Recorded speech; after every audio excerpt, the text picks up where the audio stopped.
Second question, my wife, my kids. Yeah, this is a hard part of the job. My first wife was extremely reticent to get involved in these kinds of things. She hated it. She hated that I worked at the CIA. She hated it even more that I went into operations. She hated it even more deeply that I went into counterterrorism operations. And then when I would come home and say, hey, listen, we're going to invite, the Chinese second secretary over to dinner, she'd be like, you have got to be kidding me. She would do it, but she hated it. And then when it was time to cut off contact, she's perfectly happy to do that. My second wife was a senior CIA officer. She was far more into it because she understood the way things were going to play out.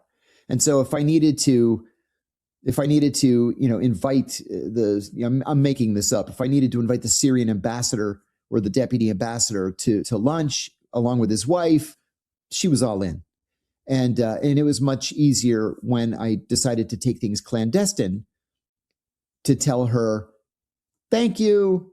You did your part for the American people. I'm going to take it from here.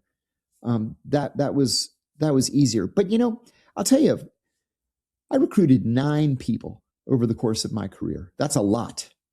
That's more than most people get in a 30-year career. 9 people. I'm going to say of the 9, 7 of them I would be friends with today.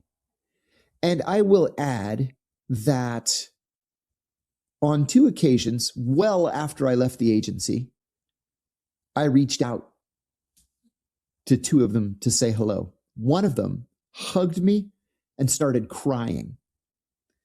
The other one, his son answered the phone. And when I asked for his dad, he said, oh, I'm so sorry. My father passed away 2 years ago. And I said, oh, my name is, and then I told him the name that I had been using with his father. And he said, oh my gosh, he said, my father talked about you. He said he really liked you and valued your friendship.